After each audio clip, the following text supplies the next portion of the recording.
আসসালামু আলাইকুম। Adobe Illustrator basic to advance কোর্সের প্রথম ক্লাসে আপনাকে স্বাগতম। যারা একদম শুরু থেকে অ্যাডোবি ইলাস্ট্রেটর শিখতে চাচ্ছেন, এই কোর্সটি শুধুমাত্র তাদের জন্য। অর্থাৎ যারা একদম বেসিক লেভেল থেকে অ্যাডভান্স লেভেল পর্যন্ত অ্যাডোবি ইলাস্ট্রেটর শিখতে চাচ্ছেন, এই কোর্সটি শুধুমাত্র তাদের জন্য। এই কোর্সের মধ্যে কি শেখানো হবে? এই কোর্সের মধ্যে প্রথম দিকের কয়েকটা ভিডিওতে আমি জাস্ট বেসিক টুলসের ইউজগুলো দেখাবো এবং তার পরপরই প্রজেক্ট ওয়াইজ বিভিন্ন কাজকাম দেখাবো, যেমন t-shirt design, logo design, banner design ইত্যাদি। যারা ফটোশপ জানেন অথবা আমার ফটোশপের কোর্সটি এর আগে আপনারা করেছেন, তাদের জন্য ইলাস্ট্রেটর বোঝা খুবই সহজ হবে, কারণ ফটোশপ এবং ইলাস্ট্রেটরের অনেকগুলো বিষয় রয়েছে যেগুলো একদম সিমিলার। তো আমি ধরেই নিলাম আপনাদের কম্পিউটারে অ্যাডোবি ইলাস্ট্রেটর এই সফটওয়্যারটি ইনস্টল করা রয়েছে। আপনারা অ্যাডোবি ইলাস্ট্রেটর সিসি 2018 অথবা তার থেকে উপরের ভার্সনগুলোর যে কোনো একটি ইউজ করতে পারেন, কোনো সমস্যা নেই। আমি আপাতত ইলাস্ট্রেটর সিসি 2018 দিয়েই আপনাদেরকে কাজ দেখাচ্ছি। তো প্রথমে সফটওয়্যারটা ইনস্টল করার পরে আপনাদের সামনে জাস্ট এই ইন্টারফেসটি কিন্তু চলে আসবে। এখানে আপনারা দেখতে পাবেন আপনারা যে কাজগুলো করবেন সফটওয়্যারের মধ্যে, সেই রিসেন্ট কিছু কাজ এখানে দেখাবে। আপনারা চাইলে এখান থেকে সেই রিসেন্ট প্রজেক্টগুলো ক্লিক করে ওপেন করে সেখানে আবার কাজ করতে পারেন। এছাড়া আপনি যদি নতুন আর্টবোর্ড নিয়ে নতুনভাবে কাজ করতে চান, সেক্ষেত্রে এখানে ক্রিয়েট নিউ এখানে ক্লিক করবেন। এখানে ক্লিক করার পরে আপনার সামনে এই প্যানেলটি ওপেন হবে। এখানে আপনি অনেকগুলো সাইজের ডিফল্ট আর্টবোর্ড সাইজ আপনি দেখতে পাবেন। এখানে রিসেন্টের মধ্যে থাকবে, রিসেন্টলি আপনি যে সাইজগুলো ইউজ করে কাজ করেছেন সেই সাইজগুলো এখানে দেখাবে। আপনি এখান থেকে ইচ্ছে মতো যে কোনো সাইজের আর্টবোর্ড নিয়ে কাজ করতে পারবেন। এছাড়া এখানে হচ্ছে সেভ, আপনি যদি কোনো আর্টবোর্ড এর সাইজ সেভ করে রাখেন সেটা কিন্তু এখানে শো করবে। আর এখানে রয়েছে মোবাইল, মোবাইলের মধ্যে মোবাইল সাপোর্টেড অনেকগুলো সাইজ এখানে ডিফল্টভাবে দেওয়া রয়েছে, এখান থেকে আপনারা নিয়ে কাজ করতে পারবেন। তারপরে রয়েছে ওয়েব এবং প্রিন্ট। তো প্রিন্টের মধ্যেও দেখেন ডিফল্ট কিছু সাইজের আর্টবোর্ড দেওয়া আছে। আমি এখান থেকে যে কোনো একটি আর্টবোর্ড নিয়ে কিন্তু কাজ করতে পারি।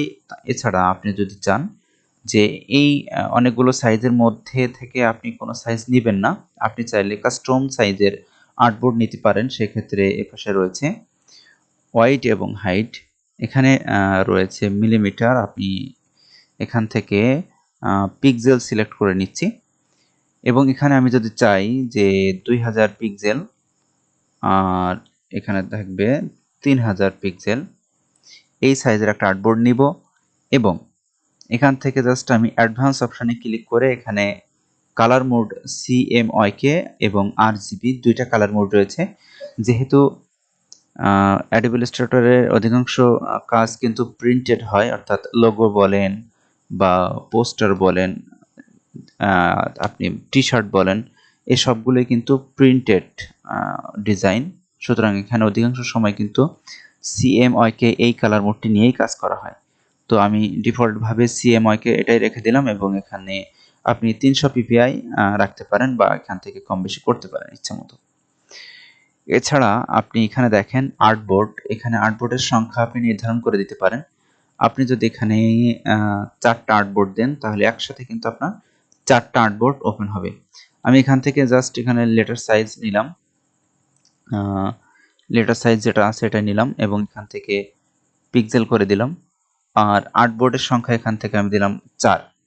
আর বাকি যা কিছু আছে ডিফল্টভাবে ওটাই থাকবে। এখান থেকে আমি যদি ক্রিয়েটে ক্লিক করি তাহলে দেখেন আমার ইলাস্ট্রেটরের মধ্যে একসাথে কিন্তু সেম সাইজের 4টা আর্টবোর্ড ওপেন হলো। আমি যদি চাই যে আমার 4টা আর্টবোর্ড প্রয়োজন নেই, আমার একটাই আর্টবোর্ড প্রয়োজন, সেক্ষেত্রে আমি কিন্তু আর্টবোর্ডের সংখ্যা 1 রেখে ক্রিয়েট করব। এখানে আর্টবোর্ডের সংখ্যা আমি 4 থেকে আমি এখন 1 করে দিলাম। এরপরে যদি ক্রিয়েটে ক্লিক করি তাহলে কিন্তু আমাকে লেটার সাইজের একটা আর্টবোর্ড এখানে তারা দিয়ে দিল। ফটোশপ এবং ইলাস্ট্রেটরের মধ্যে অনেকেরই কনফিউশন রয়েছে। আসলে দেখেন ফটোশপ এবং ইলাস্ট্রেটর দুইটাই কিন্তু অ্যাডোবি কোম্পানির দুইটা জনপ্রিয় সফটওয়্যার। এই সফটওয়্যার দুইটার কাজ কিন্তু দুই রকম। ফটোশপ সাধারণত রাস্টার বা পিক্সেল ভিত্তিক ইমেজ এডিটিং সফটওয়্যার, অর্থাৎ এখানে পিক্সেল ব্যবহার করে কাজ করা হয় ফটোশপের মধ্যে। আর পক্ষান্তরে অ্যাডোবি ইলাস্ট্রেটর হলো একটি ভেক্টর ভিত্তিক ডিজাইন সফটওয়্যার, যেখানে ভেক্টর নিয়ে ডিজাইনগুলোকে করা হয়। তো পিক্সেল বা রাস্টার আর ভেক্টরের মধ্যে পার্থক্য কি আমি খুব সংক্ষেপে একটু বলবো। দেখেন, এটা ভালোভাবে বোঝানোর জন্য আমি এখানে একটা শেপ নিব। আমি ডিটেলসে একটু পরে যাচ্ছি। আপাতত ফটোশপ এবং ইলাস্ট্রেটরের পার্থক্য বোঝানোর জন্য একটা শেপ নিলাম, এবং একইভাবে আমি ফটোশপটা ওপেন করলাম এবং এখানেও একটা শেপ আমি ক্রিয়েট করব সেম ভাবে। দেখেন, এটা আমি ফটোশপের মধ্যে একটা শেপ নিলাম। আর্টবোর্ড কিন্তু একই রয়েছে, ওখানেও যে সাইজের আর্টবোর্ড নিয়েছিলাম এখানেও কিন্তু সেম সাইজের একটা আর্টবোর্ড নিলাম। এখন এটাকে যদি আমি জুম করি, দেখেন আমি ফটোশপে সর্বোচ্চ যে পরিমাণ জুম করা যায় আমি সেটাই এখন করব। দেখেন সর্বোচ্চ জুম করলাম আমি, এখানে দেখেন দেখা যাচ্ছে 3200%, অর্থাৎ ফটোশপে কিন্তু সর্বোচ্চ 3200% পর্যন্ত জুম করার ফ্যাসিলিটি দিচ্ছে। এবং জুম করার পরে দেখেন এখানে কিন্তু আমার পিক্সেলগুলো দেখা যাচ্ছে। পিক্সেল হলো একটা ক্ষুদ্রতম একক। এখানে যে ছোট ছোট বর্গাকৃতির যে ঘরগুলো দেখা যাচ্ছে এগুলোকেই এক একটা পিক্সেল বলা হয়। এবং পক্ষান্তরে আমরা যদি ইলাস্ট্রেটরে চলে যাই, এখানে দেখেন আমি যদি জুম করি, একইভাবে ফটোশপে যেভাবে জুম করেছিলাম এখানেও ঠিক একইভাবে জুম করছি, তবে এখানেও আমি সর্বোচ্চ যে পরিমাণ জুম করা যায় সেটা করব। দেখেন ওখানে কিন্তু আমি 3200% জুম করতে পেরেছিলাম, আর ইলাস্ট্রেটরের মধ্যে এখানে 64,000% পর্যন্ত আমি কিন্তু জুম করতে পারলাম। তো বুঝতে পারতেছেন যে ইলাস্ট্রেটর কতটা ফ্যাসিলিটি দিচ্ছে। এবং এই 64,000% জুম করার পরেও এখানে কোনো পিক্সেল দেখা যাচ্ছে না, অর্থাৎ এটা কিন্তু একটা ভেক্টর ফাইল যেখানে পিক্সেল দেখা যাবে না। এছাড়া সবথেকে একটা বড় পার্থক্য সেটা হলো, আমি এখানে যদি এই ইলাস্ট্রেটরের মধ্যে যদি আমি পেন টুল দিয়ে কোনো শেপ তৈরি করি, মনে করেন আমি এরকম একটা শেপ তৈরি করলাম। এই শেপ তৈরি করার পরে যদি জুম করি, আমি 64,000%ই জুম করলাম। জুম করার পরে দেখেন এটা কিন্তু ফাটবে না বা ফাটার কোনো সম্ভাবনা নেই। পক্ষান্তরে আমি যদি অ্যাডোবি ফটোশপের মধ্যে চলে যাই এবং একইভাবে পেন টুল ইউজ করে একটা শেপ তৈরি করি, ওখানে যে শেপটি তৈরি করেছিলাম এখানেও সেম একটা শেপ আমি তৈরি করলাম। এই শেপটি তৈরি করার পর আমি যদি এখন ফটোশপের মধ্যে জুম করি, দেখেন এটাতে পিক্সেল শো করতেছে এবং সাথে সাথে আমি কিন্তু এখানে মাত্র 3200% জুম করলাম। দেখেন সাইডগুলো ভেঙে ভেঙে গেছে। সাইডগুলো দেখলে বোঝা যাচ্ছে যে সহজে কিন্তু আমার এই রাস্টার ফাইলটি ফেটে যাচ্ছে। পক্ষান্তরে যখন আমি ইলাস্ট্রেটরের মধ্যে ভেক্টর ফাইল নিয়ে কাজ করব সেটা কিন্তু ফাটার কোনো সম্ভাবনা নেই, অর্থাৎ সেটা ফাটবে না। তো এটাই হলো অ্যাডোবি ইলাস্ট্রেটর এবং অ্যাডোবি ফটোশপের মধ্যে সবথেকে বড় পার্থক্য। এজন্য অ্যাডোবি ইলাস্ট্রেটর দিয়ে সাধারণত লোগো এবং প্রিন্ট করার design, t-shirt design, banner design এগুলো করা হয়, এবং ফটোশপ দিয়ে সাধারণত কিন্তু ফটো এডিটিং এর বিষয়গুলো করা হয়। ফটোশপ দিয়েও কিন্তু লোগো বা ব্যানার এগুলো ডিজাইন করা যায়, বাট ফটোশপে এই ডিজাইনগুলো করা আসলে খুব একটা রিলেবল না। আপনি যদি বাইরের ক্লায়েন্টের বিভিন্ন কাজ করতে চান সেক্ষেত্রে কিন্তু আপনাকে তার অ্যাডোবি ইলাস্ট্রেটর দিয়ে তাদের ডিজাইনগুলো করে দিতে হয়। তো এই পর্যায়ে আমরা অ্যাডোবি ইলাস্ট্রেটরের বিভিন্ন প্যানেল বা ইন্টারফেস সম্পর্কে বিস্তারিত জানার চেষ্টা করব। একদম উপরে যে প্যানেলটি দেখা যাচ্ছে, যে বারটি দেখা যাচ্ছে, এটার নাম হলো মেনু বার, এবং তার নিচে যে বারটি দেখা যাচ্ছে এটাকে বলা হয় কন্ট্রোল প্যানেল। এছাড়া আমার লেফট সাইডে যে প্যানেলটি দেখা যাচ্ছে এটাকে বলা হয় টুলস প্যানেল বা টুল বক্স, এবং রাইট সাইডে যেটা দেখা যাচ্ছে এটাকে বলা হয় প্লটিং প্যানেল। এই যে আমার লেফট সাইডে যেটা রয়েছে এটাকে আমরা এভাবে রাখতে পারি, অথবা উপরে এই যে একটা অ্যারো চিহ্ন রয়েছে এটাকে ক্লিক করলে আমরা কিন্তু এটাকে এভাবেও রাখতে পারি। ঠিক একইভাবে এখানে লেফট সাইডের এই প্যানেলটিকেও আমরা এই অ্যারো চিহ্ন এর উপর ক্লিক করে এটাকে কোলাপস করে দিতে পারি, আবার অ্যারো চিহ্নের উপর ক্লিক করে প্রয়োজনে কিন্তু এটাকে আমরা এক্সপান্ড করে নিতে পারি। তো এবার আমি এখান থেকে যে টুল বক্সের মধ্যে যে টুলগুলো রয়েছে, সর্বপ্রথম এই টুলসগুলোর ইউজ আপনাদেরকে দেখাবো। এখানে সর্বপ্রথম যে টুলটি রয়েছে সেটা হলো সিলেকশন টুল। আমরা ফটোশপে কিন্তু দেখেছিলাম এখানে একটা টুল রয়েছে যেটাকে বলা হয় মুভ টুল। তো ঠিক একইভাবে ওই মুভ টুলের মতোই কিন্তু এখানে রয়েছে সিলেকশন টুল। সিলেকশন টুলের কাজ কি আমি আপনাদেরকে একটু ধারণা দিতে চাই। মনে করেন এখানে দুইটা শেপ রয়েছে, একটা রেক্ট্যাঙ্গেল শেপ এবং একটা ট্রায়াঙ্গেল। তো এখান থেকে আমি একটা শেপ ডিলিট করে দিব। তো মনে করেন আমি এই শেপটাকে ডিলিট করব। তো এই শেপটাকে ডিলিট করতে হলে এটাকে তো অবশ্যই আমাকে সিলেক্ট করতে হবে। তো সেই সিলেক্ট করার জন্য কিন্তু এই টুলটি ব্যবহার করা হয়। তো সর্বপ্রথমে এই টুলটিকে আমি নেব, নেওয়ার পরে জাস্ট যে অবজেক্টকে আমি সিলেক্ট করতে চাচ্ছি সেটার উপরে ক্লিক করব, অথবা বাইরে থেকে এভাবে ড্র্যাগ করে ছেড়ে দেব। তাহলে এখন দেখেন আমার এই ট্রায়াঙ্গেলটি কিন্তু সিলেক্ট হয়ে গেল। এখন যদি আমি এটাকে ডিলিট করতে চাই তাহলে সরাসরি কিবোর্ড থেকে ডিলিট প্রেস করব, সেটা কিন্তু ডিলিট হয়ে যাবে।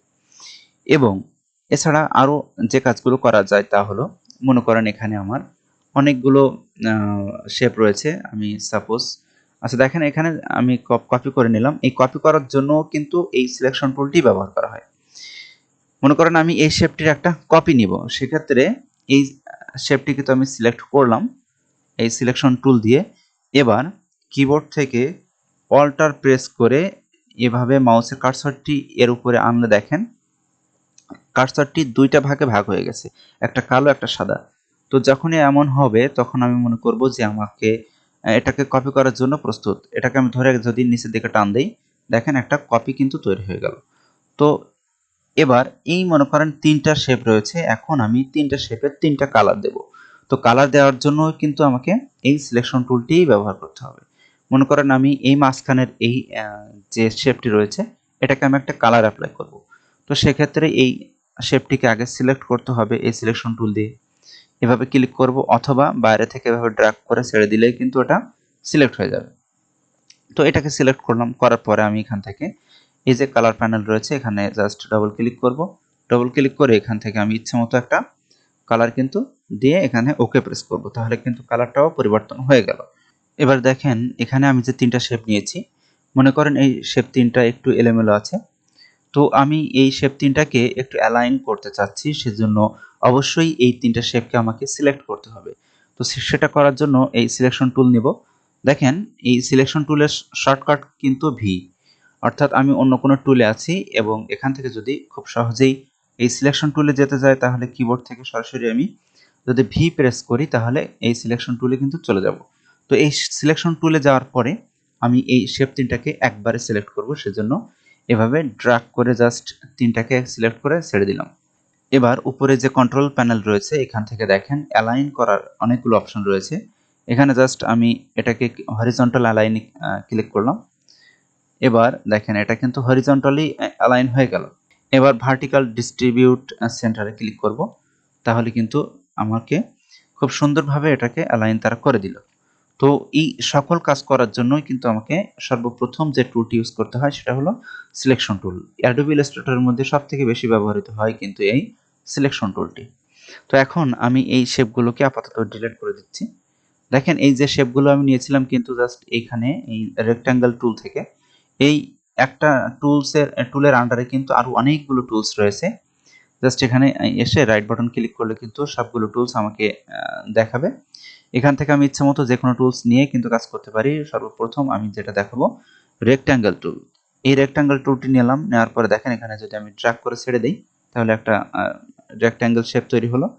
আমি যদি চাই এটাকে একটা আমি স্কোয়ার শেপ তৈরি করব, সেক্ষেত্রে আমাকে কিবোর্ড থেকে শিফট প্রেস করে টান দিতে হবে, তাহলে কিন্তু যে শেপটা তৈরি হলো এটা হলো একটা স্কোয়ার শেপ।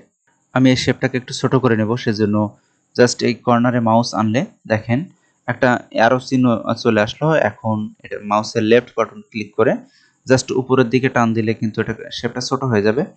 তো যেহেতু এটা একটা স্কোয়ার শেপ, সেজন্য আমি জাস্ট শিফট ধরে তারপরে কিন্তু উপরের দিকে নিয়ে যাব, তাহলে এটা কিন্তু একটা সব দিক থেকে রেশিও সমান রেখে ছোট হলো। আবার যদি আমি এটাকে ধরে বড় করতে চাই, এভাবে যদি আমি শিফট প্রেস না করে বড় করি তাহলে কিন্তু এটা রেশিও ঠিক থাকবে না। তো আমি কন্ট্রোল জেড দিলাম, দেওয়ার কারণে কিন্তু আনডু হলো, আগের পর্যায়ে চলে গেল। এখন যদি কর্নার ধরে টান দেই এবং শিফট ধরে রাখি তাহলে কিন্তু সব দিকে সমানভাবে সমান অনুপাতে সমান রেশিও বজায় রেখে এই শেপটি কিন্তু বড় হবে। তো এবার এই শেপের আন্ডারে আরও অনেকগুলো টুলস রয়েছে, এই টুলসের আন্ডারে সেটা দেখব। এখানে রাউন্ডেড রেক্ট্যাঙ্গেল টুল, অর্থাৎ এখানে সরাসরি কর্নারগুলো রাউন্ড হবে। আর এরপরে রয়েছে ইলিপস টুল, অর্থাৎ আমি যদি একটা সার্কেল তৈরি করতে চাই জাস্ট কিবোর্ড থেকে শিফট এবং অল্টার প্রেস করে এভাবে টান দিলে কিন্তু সব দিক থেকে সমানভাবে বড় হবে। শুধু শিফট ধরে টান দিলেও কিন্তু সব দিক থেকে সমানভাবে বড় হয়, কিন্তু শিফট অল্টার ধরে টান দিলে পার্থক্যটা কি এটা একটু দেখি। শুধু শিফট ধরে টান দিলে দেখেন বড় হচ্ছে সমানভাবে, ঠিক আছে, কিন্তু আমার শেপটি নিচের দিকে চলে আসতেছে, যেখান থেকে শুরু করছিলাম ওখান থেকে নিচের দিকে। কিন্তু যদি আমি শিফট অল্টার দুটো একসাথে ধরে টান দিই তাহলে অর্থাৎ সেন্টার পয়েন্ট একই জায়গায় থাকবে, চারিদিক থেকে সমানভাবে বড় হবে, কিন্তু মূলত সেন্টার পয়েন্টটা কিন্তু যেখানে ছিল ঠিক সেখানেই থাকবে। তো আমি এটাকে ডিলিট করে দিলাম, আপাতত এই সবগুলোকে ডিলিট করে দিই। এরপরে রয়েছে পলিগন টুল। এই পলিগন টুল এর মাধ্যমে দেখেন কত সুন্দর শেপ তৈরি করা যায়। জাস্ট এখান থেকে আমি টান দিলে দেখেন একটা শেপ তৈরি হলো। এই শেপের কর্নার রয়েছে 6টি। আমি যদি চাই যে এই 6টি কর্নার না দিয়ে আমি আরও কর্নার বাড়াবো, সেক্ষেত্রে জাস্ট এই টুলটি সিলেক্ট করে আমি আর্টবোর্ডের যে কোনো এক জায়গায় একটা ক্লিক করব। ক্লিক করার সাথে সাথে দেখেন এখানে আমার যে শেপের সাইজটি এখানে শো করবে এবং এখানে রয়েছে সাইডস, অর্থাৎ কয়টা কর্নার থাকবে। আমি যদি 6টার পরিবর্তে এখানে 8টা কর্নার দিয়ে ওকে করি তাহলে দেখেন আমার যে শেপটি তৈরি হলো এখন এই শেপের কিন্তু কর্নার রয়েছে 8টি। আচ্ছা, এই দুটোকে আমি ডিলিট করলাম। এরপরে রয়েছে স্টার টুল। তো স্টার টুলটা হলো জাস্ট একটা স্টার তৈরি হবে। আপনি চাইলে এই স্টারের এই কর্নার সংখ্যাটাও পরিবর্তন করতে পারেন। সেক্ষেত্রে জাস্ট এই টুলটা নিয়ে আর্টবোর্ডের উপর একটা ক্লিক করব, লেফট বাটন ক্লিক করব, তারপর এখানে আপনার পয়েন্ট এখানে যদি আমি বাড়িয়ে দেই, এখানে মনে করেন আমি 8 অথবা 10টা দিলাম, দিয়ে ওকে করলে দেখেন আমার একটা স্টার তৈরি হলো যেখানে কর্নার রয়েছে 10টা। তো এই টুলস নিয়ে সামনের ভিডিওতে কিন্তু আরও অনেক বিস্তারিত আলোচনা করা হবে। আজকের এই ভিডিওতে আর বিস্তারিত আলোচনা করব না, কারণ এটা যেহেতু একটা প্রথম ভিডিও, এখানে আমি প্রথমে অনেক বেসিক বিষয়ে আইডিয়া দেওয়ার চেষ্টা করেছি আপনাদেরকে। তো এখানে এই আজকের এই ভিডিওতে জাস্ট সিলেকশন টুল এবং এখান থেকে রেক্ট্যাঙ্গেল টুল এবং অন্যান্য টুলস নিয়ে, অর্থাৎ শেপ তৈরি করা টুলস নিয়ে মোটামুটি একটা আলোচনা করলাম। সামনের ভিডিওতে আরও অনেক বিষয় নিয়ে আলোচনা করব এবং এই যে টুল বক্সটি রয়েছে এই টুল বক্সের সবগুলো টুলসের ব্যবহার দেখাবো। মোটামুটি 2-3টা ভিডিওর মধ্যে এগুলো কভার করার চেষ্টা করব এবং তারপর পরে আমরা সরাসরি চলে যাব প্রজেক্ট ওয়াইজ কাজে, অর্থাৎ বিভিন্ন ডিজাইন কিভাবে করা যায় একদম প্র্যাকটিক্যালি দেখাবো, যাতে আপনারা একদম শুরু থেকে জিরো লেভেল থেকে একদম ইলাস্ট্রেটরের প্রো হয়ে উঠতে পারেন এবং নিজেরাই যে কোনো ডিজাইন সহজে ইলাস্ট্রেটরে এসে করতে পারেন। তো নতুন আরেকটা ভিডিওতে আপনাদের সাথে অবশ্যই আবারও দেখা হবে।